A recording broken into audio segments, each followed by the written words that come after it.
Hello friend, मेरा नाम अंकित सिंह है और अंकित क्लासेस में आपका स्वागत करता हूं। तो चलिए हम चलते हैं एनसीईआरटी के मैथ चैप्टर 3.3 की तरफ। उससे पहले आपसे रिक्वेस्ट करना चाहते हैं ये वीडियो पूरा देखिएगा और हम इस वीडियो के एंड में लास्ट में कुछ ट्रिक के बारे में बात करेंगे। तो चलिए शुरू करते हैं। चलिएगा, अब क्वेश्चन नंबर हम 3 की बात करते हैं। क्वेश्चन नंबर 3 क्या कह रहा है? एक क्रिकेटर टीम के कोच ने 7 बल्ले और 6 गेंद 3800 रुपये में खरीदा। उसने 3 बल्ले और 5 गेंद 1750 रुपये में खरीदे। तो प्रत्येक बल्ले और गेंद का क्या करना है? मूल्य ज्ञात करना है। ठीक है, तो हमें यहाँ पे एक बल्ले और एक गेंद का मूल्य बताना है। तो हमें नहीं पता तो हम उसको क्या मान लेते हैं, देखिएगा। एक बल्ले का मूल्य बराबर x। हमने क्या मान लिया? एक बल्ले का मूल्य क्या मान लिया हमने? x मान लिया। और एक गेंद का मूल्य कितना मान लिया हमने? मूल्य y मान लिया। बात समझ आ रहा? अब क्वेश्चन के फर्स्ट स्टेप में आपसे जो बोल रहा है ज़रा ध्यान से सुनिएगा। 7 बल्ले ले लिए, 7 बल्ला। कितने रेट से खरीदा? हमने माना है x, तो क्या कर देंगे? x से मल्टीप्लाई कर देंगे। ठीक, अब कितने गेंद? 6 गेंद। कितने रेट से? माना प्रत्येक का y है तो इंटू वाई इक्वल टू कितना हो जाएगा? हमने लिख दिया। बात समझ आ गया? इसको हमने मान लिया समीकरण नंबर यानी इक्वेशन नंबर फर्स्ट। अब अगर हम दूसरे स्टेप की बात करें तो दूसरे स्टेप में क्या कह रहा है? 3 बल्ले फिर 3, प्रत्येक का प्राइस कितना है? x है, और प्लस 5 गेंद और उसका गेंद का मूल्य कितना है? y। अब कितना पेड कर रहा है? कितना दे रहा है? 1750 रुपये दे रहा है। ये इक्वेशन नंबर क्या हो गया हमारे पास? 2 हो गया। अब इन्हें क्या करना है? सॉल्व करना है और x और y का मान यानी कि प्रत्येक बल्ले और प्रत्येक गेंद का मूल्य निकालना है। बात समझ में आ रहा? तो हम सॉल्व करते हैं। कैसे सॉल्व करना है? प्रतिस्थापन विधि से। तो हम कहाँ से वैल्यू निकालते हैं? इक्वेशन 2 से वैल्यू निकालेंगे और इक्वेशन 1 में पुट कर देंगे। तो देखिएगा समीकरण 2 से, समीकरण 2 क्या हमारे पास? 3x। अब 5 सेट 5y को हम दूसरी साइड लेके जाएंगे तो क्या हो जाएगा हमारे पास? 7y और 5 0 माइनस कितना हो जाएगा? 5y हो जाएगा। ठीक है, अब हमने ये निकाल लिया। अब x की वैल्यू निकालना, तो x इक्वल टू कितना जाएगा? 1/3 और ये 17 माइनस कितना जाएगा? 5y आ जाएगा। ठीक है, ये किसकी वैल्यू आ गई? x। इसको मान लिया हमने, समीकरण नंबर क्या मान लिया हमने? 3 मान लिया। अब x की वैल्यू कहाँ पुट कर देंगे? इक्वेशन नंबर 1 में। तो देखिएगा x का मान समीकरण 1 में रखने पर, तो समीकरण 1 ये हमारा है। 7 इंटू एक्स की वैल्यू ये है, तो हमने लिख दिया 1/3। इसको बाहर ही रहते हैं और कितना जाएगा? 1750 माइनस 5y और ये प्लस क्या हमारे पास? प्लस 6y इक्वल टू कितना है? 3800। ठीक, अब यहाँ से क्या करनी है आपको? वैल्यू निकालनी है। तो हम निकालते y की वैल्यू, कुछ यहाँ सॉल्व करते हैं। ठीक, तो इनका मल्टीप्लाई करते हैं इसमें, तो मल्टीप्लाई करने में कितना जाएगा? देखिएगा 7/3 मल्टीप्लाई 1750 कह सकते हैं, और ये 7/3 और क्या जाएगा? 5y plus 6y equal to 3800। आपको क्या करना? वो यहाँ से y की वैल्यू निकालनी। तो ये सारी वैल्यू कहाँ लेंगे? दूसरे साइड, और इनको सॉल्व करेंगे। ये इंटू कितना लिखा हुआ है? 7 बचे 35y/3। ठीक, और प्लस यहाँ पे क्या आ गया? ये 3800 था। ठीक, ये प्लस था तो क्या हो जाएगा? Minus 75 into 7/3। अब क्या करेंगे? इसे सॉल्व करके हम y का मान निकालेंगे। तो केयरफुल होकर समझिएगा। क्षेत्रिक 18 और 18 इसमें घट जाएगा तो कितना आएगा हमारे पास? LCM 3 आ गया। ये माइनस 35y और प्लस क्षेत्रिक 18y। ठीक, इसे सॉल्व कर लेते हैं। इधर सॉल्व करें, यहाँ भी क्या लेते हैं हम? LCM लेते हैं। इस 3 का LCM ले लेंगे तो कितना आ गया हमारे पास? 3 आ गया। तो कितना आ गया? 3800 गुणे 3 और ये माइनस कितना आ गया?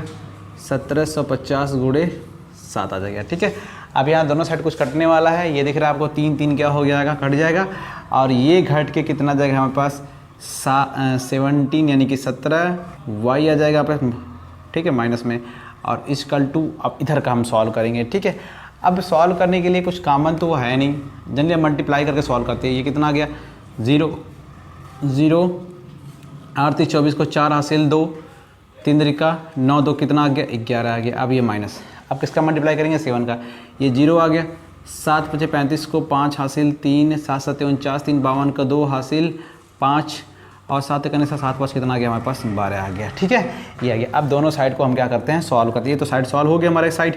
अब इसको सॉल्व करेंगे, 0 ये 5 ये 0 आ गया, 5 इससे घटाएंगे 8 आ जाएगा पास में मेरा। अब बाकी तो कुछ बचेगा नहीं, यहाँ 1 बचेगा, घट जाएगा, तो ये माइनस 850। तो y बराबर हमारे पास आ जाएगा 850 बटे 17 माइनस 17, इसे काट देंगे तो y इक्वल टू कितना आ गया, 17 5 85 यानी कि 50 आ गया। यानी कि एक गेंद का मूल्य कितना आ गया, 50 आ गया। अब वो वैल्यू कहाँ पुट कर देंगे, इक्वेशन नंबर 3 में पुट कर देंगे। y का मान समीकरण 3 में रखने पर, ठीक है, तो रखते हैं समीकरण 3 क्या है हमारा, x इक्वल टू 1/3 और ये 1750 माइनस 5 इंटू ये हमारा 50 हो जाएगा, और तो x इक्वल टू 1/3। अब क्या कर देंगे, 1750 इसको गुणा करेंगे तो 55 25 यानी कितना आ गया 250, और इसको घटाएंगे हम तो x इक्वल टू 1/3 कितना जाएगा हटाने पे 1500, इसे काट देंगे x बराबर कितना जाएगा हमारे पास 500। तो आपने क्या देखा कि जो आपका बॉल का मूल्य आ गया, वो बॉल का मूल्य कितना आ गया 50 रुपये, और जो बल्ले का मूल्य आ गया वो कितना आ गया 500। तो आप यहाँ साइड में नीचे लिख लीजिएगा कि प्रत्येक गेंद का मूल्य 50 रुपये है और प्रत्येक बल्ले का मूल्य कितना है 500 है। आशा करता हूँ आपको समझ में आया होगा, इसे नोट कर लीजिए। सवाल है, सवाल नंबर 4 क्या कह रहा है, एक नगर में टैक्सी के भाड़े में एक नियत भाड़े की अतिरिक्त चली गई दूरी पर भाड़ा सम्मिलित किया जाता है। ये 10 किलोमीटर के लिए भाड़ा 105 रुपये तथा 15 किलोमीटर के भाड़े 155 है, तो नियत भाड़ा प्रति किलोमीटर का भाड़ा क्या है, और एक व्यक्ति को 25 किलोमीटर यात्रा करने पे कितना भाड़ा क्या करना होगा, देना होगा। तो देखिएगा, माना नियत भाड़ा बराबर क्या है x तथा अतिरिक्त चली गई दूरी का भाड़ा क्या है y है। हमने क्या माना कि अगर कोई नियत, अगर गाड़ी बुक कर लिया तो उसको x रुपये भाड़ा देना ही देना है, लेकिन उसके बाद अगर वो ट्रेवल करता है तो उसको हर किलोमीटर पे कितना देना होगा, y रुपये देना होगा। बात समझ में आ रहा है। तो अब इक्वेशन के फर्स्ट चरण में क्या कह रहा था कि 10 किलोमीटर दूरी का 105 रुपये, यानी कि उससे x तो पहले देना ही देना है, x तो कन्फर्म है, x उसे देना है, और उसके साथ वो कितना चल रहा था 10 किलोमीटर चल रहा था। 10 किलोमीटर चला और हर नियत भाड़े के बाद और हर किलोमीटर का दाम कितना है हमारा y रुपये है, तो इसमें y से क्या कर लेंगे, मल्टीप्लाई कर लेंगे। और कितना पेड कर रहा है, 105 रुपये क्या कर रहा है, वो पेड कर रहा है। इतनी बात समझ में आ रही है। अब दूसरे स्टेप में क्या कर रहा है, फिर नियत भाड़ा लगेगा उस पर, और कितने मीटर चल रहा है, अगला कितना चल रहा है 15 किलोमीटर चल रहा है, पास में आ रहा है, तो उसका भाड़ा कितना लग रहा है 155 रुपये लग रहा है। इसे इक्वेशन फर्स्ट मान लिया और इक्वेशन सेकेंड मान लिया। अब इससे निकाल लेंगे कि नियत भाड़ा कितना है और उसकी जो प्रति किलोमीटर चल रहा है उसका भाड़ा कितना है। तो देखिएगा, समीकरण 1 2 को क्या करते हैं, हम सॉल्व करते हैं। इससे समीकरण 1 से बात करते हैं। समीकरण 1 से किसकी वैल्यू निकालेंगे, x की, तो निकाल लेते हैं। x इक्वल टू कितना आ जाएगा 105 माइनस 10y, ठीक है। इसको समीकरण नंबर क्या मान लिया 3। अब इसकी वैल्यू कहाँ पुट कर दें, समीकरण नंबर 2 में। अब x का मान समीकरण 2 में रखने पर, तो रखते हैं। इसकी जगह पुट करना हमें कितना, 105 माइनस 10y और ये 15y इक्वल टू 155 आ गया, ठीक है। अब 105 को कहाँ लेंगे, दूसरे साइड, इसको घटाएंगे कितना जाएगा हमारा, इसको घटाएंगे आ जाएगा हमारे पास 5y, इसको दूसरे साइड ले आएंगे तो कितना जाएगा 155 माइनस 105। अब इनको घटा देंगे तो कितना जाएगा हमारे पास, घटाने पर आ जाएगा 50 आ गया, ठीक है। तो y बराबर कितना आ जाएगा 50/5, काट देंगे कितना आ गया 10 आ गया, ठीक है। यानी कि y इक्वल टू कितना आ गया हमारे पास 10 आ गया, ठीक है। अब कहाँ ये वैल्यू कहाँ पुट कर देंगे, इक्वेशन नंबर 3 में पुट कर देंगे, ठीक है। तो y इक्वल टू 10 मान समीकरण 3 में रखने पर। तो समीकरण 3 क्या हमारा, समीकरण 3 यही है, x माइनस 105 माइनस 10 इंटू 10 निकाला है, तो x इक्वल टू कितना आ जाएगा हमारे पास, ये 105, ये माइनस 100, तो x बराबर कितना आ गया, 5 आ गया, और y बराबर हमने क्या निकाला, 10 निकाला। बात समझ में आ रहा। अब हमने क्या निकाल लिया, जो नियत भाड़ा था वो 5 रुपये था, ठीक है, और हर प्रति किलोमीटर का भाड़ा कितना है, 10 रुपये है। क्लियर है। अब आप सवाल में पूछ रहा है क्या, अगर व्यक्ति 25 किलोमीटर दूरी तय करे तो भाड़ा, तो जो नियत भाड़ा है वो तो लगेगा, तो नियत भाड़ा कितना है, 5 रुपये, ठीक, प्लस कितनी दूरी चल रहा है, 25 किलोमीटर, और 25 किलोमीटर दूरी चल रहा है, तो हर किलोमीटर भाड़ा कितना है, 10 रुपये। तो अब इनको सॉल्व कर लेंगे, ये 250, ये 255 हमारा क्या गया, उसे रुपये क्या करना होगा, पैड करना होगा, ठीक है, इसे नोट कर लीजिए। बात करते हैं क्वेश्चन नंबर 4 की। तो 4 क्या कह रहा है, देखिएगा, यदि किसी भिन्न के अंश और हर में 2 जोड़ दिया जाता है तो भिन्न 9/11 हो जाता है।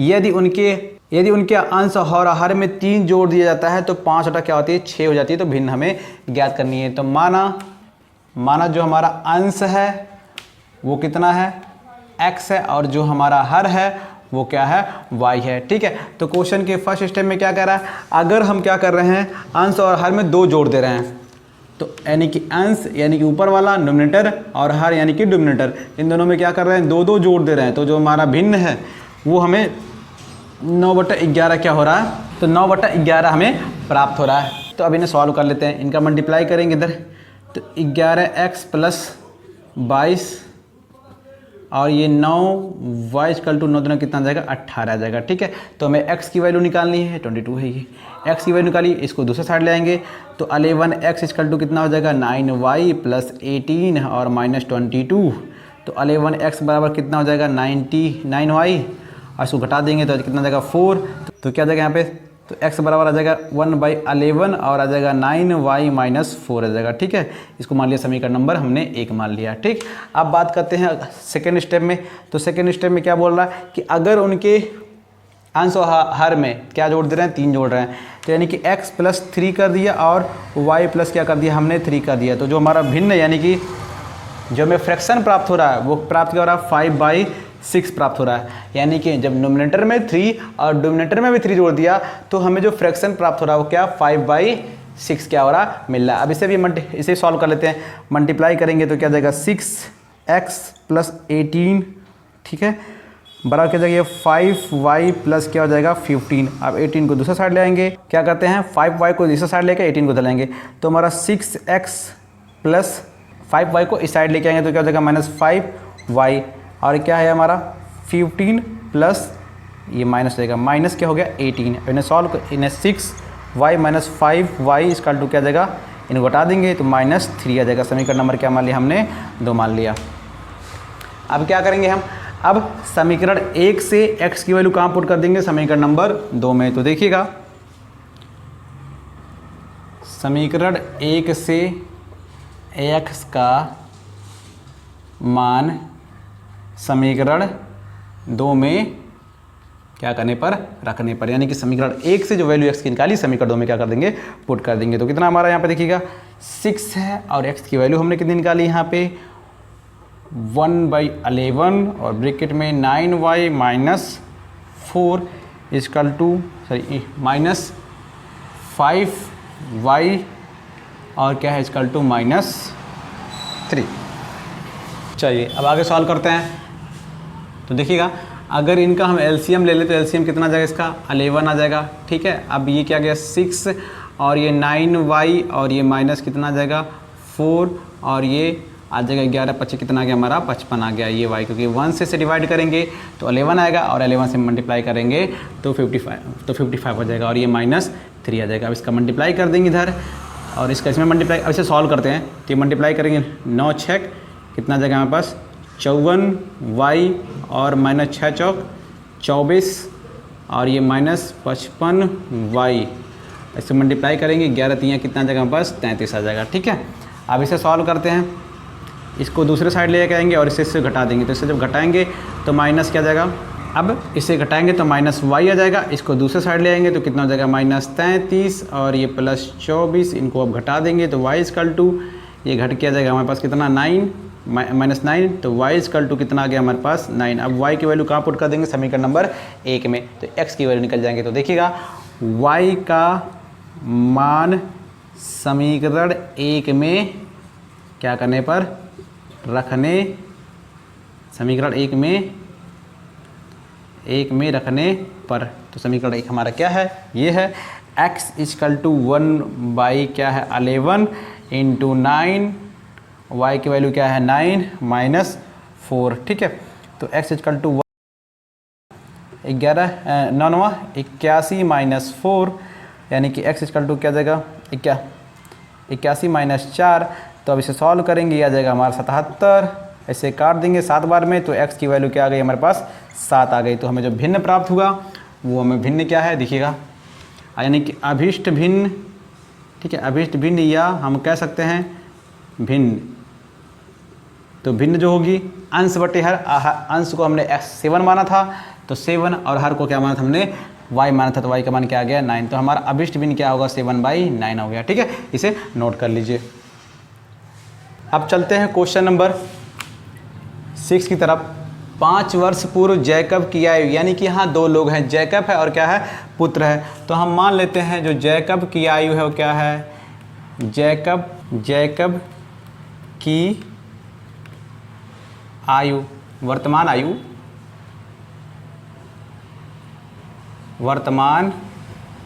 आयु क्या है x है, और उसके पुत्र की जो आयु है, पुत्र की आयु क्या है y है। तो देखिएगा फर्स्ट स्टेप में क्या कह रहा था, कह रहा है कि 5 वर्ष बाद, यानी कि जो आने वाला है 5 वर्ष बाद पुत्र की आयु की 3 गुनी हो जाएगी। तो ये रहे हमारे जैकब साहब और ये रहे हमारे पुत्र साहब। तो 5 साल बाद, तो दोनों में हमने क्या कर दिया 5 ऐड कर दिया, क्या दोनों की उम्र बढ़ गई, तो पुत्र के 3 गुनी, यानी कि जब पुत्र में मल्टीप्लाई करेंगे तो बाप के बराबर उम्र आ जाएगा। बस हमारा अब इसे सॉल्व कर लीजिए। तो x की वैल्यू, ये 5 को उधर ले जाएंगे तो कितना जगह 3y और कितना जगह हमारे पास ये 15 आ गया, और ये माइनस क्या आ जाएगा 5 आ जाएगा। तो x इक्वल टू कितना जगह 3y, ये माइनस कितने प्लस कितना जगह हमारे पास 10 आ जाएगा। समीकरण नंबर क्या मान लिया 1 मान लिया, ठीक। अब बात करते हैं सेकेंड स्टेप में, 5 वर्ष पूर्व। 5 वर्ष पूर्व का मतलब सेकेंड स्टेप देखिए, सेकेंड स्टेप में क्या करा, ये रहे हमारे जैकब, ये रहे पुत्र। अब 5 साल पूर्व यानी कि उनकी उम्र घटेगी, तो इनमें दोनों में 5 साल क्या कर दिया हमने घटा दिया। अब क्या कह रहा है, पुत्र की 7 गुनी थी, यानी कि अब पुत्र में क्या कर देंगे 7 से मल्टीप्लाई कर देंगे, तो पिता के क्या आ जाएंगे हमारे बराबर आ जाएंगे, ठीक है। तो अब इन्हें सॉल्व करते हैं, क्या आ जाएगा x - 5, इसको सॉल्व करेंगे 7y और इसको मल्टीप्लाई कर देंगे तो 35 यानी कि 35 हो जाएगा, ठीक है। अब क्या करेंगे 7y को इस साइड लाएंगे, 5 को इस साइड लाएंगे, तो x - 7y इक्वल टू -35 और प्लस क्या आ जाएगा हमारे पास 5 आ जाएगा। तो x - 7y इक्वल टू कितना आ गया 13, इसको क्या मान लिया क्वेश्चन नंबर 2 मान लिया, ठीक है। अब x की वैल्यू समीकरण 1 से कहाँ पुट कर दे, समीकरण नंबर 2 में। समीकरण 1 से x का मान समीकरण 2 में क्या करने पर रखने पर, ठीक है। तो 2 ये हमारा x की क्या पुट करेंगे वैल्यू पुट करेंगे 3y + 10 - 7y equal to minus क्या आ गया 13 आ गया। अब इसे सॉल्व करेंगे, इनको घटाएंगे आपस में कितना आ जाएगा हमारा, इनको घटाएंगे तो क्या -4y आएगा। अब 10 को दूसरे साइड ले आएंगे तो -13 और -10 जोड़ने पे क्या हो जाएगा -40 हो जाएगा, यानी कि 30 और 10 जोड़ेंगे क्या हो जाएगा 40, यानी कि 30 और 10 जोड़ेंगे आ जाएगा 14, ठीक है। अब इन्हें सॉल्व करते हैं, ये -4y इक्वल टू -14, ठीक है 40।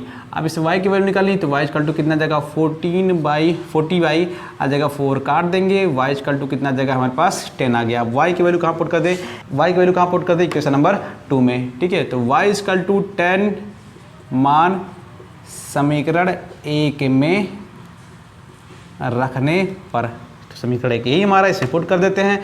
तो x इक्वल टू 3 इसका मान 10 है और प्लस कितना आ जाएगा 10 आ गया, ठीक है। तो x बराबर कितना आ जाएगा 30 और 10 40, ठीक है। तो हमारा जैकब की जो वर्तमान आयु आ गई वो कितना आ गई 40 और जो पुत्र की वर्तमान आयु क्या है वो 10 वर्ष है, ठीक है, वर्ष। इसे नोट कर लीजिए। चलते हैं एक छोटे से क्वेश्चन जो हमारा LIC में आया हुआ क्वेश्चन है, आपके स्क्रीन पर भी दिख रहा होगा। क्या करा, वह छोटी से छोटी संख्या कौन सी है जिसे 5, 6, 7, 8 से भाग देने पर प्रत्येक दशा में कितना शेष बच रहा हो, 3 शेष बच रहा हो और 9 से क्या है अगर उसे भाग दे तो पूर्णतः क्या हो जाए, कट जाए, यानी कि उसमें क्या शेष बचे, 0 शेष बचे। तो जनरली हम क्या करेंगे, कुछ और पैटर्न सॉल्व करने थोड़ा सा वो लंबा जाएगा, लेकिन आसान पैटर्न क्या कर रहा है कि वो संख्या 9 से क्या हो जा रही है, पूरी पूरी कट जा रही है, यानी कि जो भी संख्या इसमें 9 से कट जाएगी वही क्या होगा, हमारा आंसर होगा।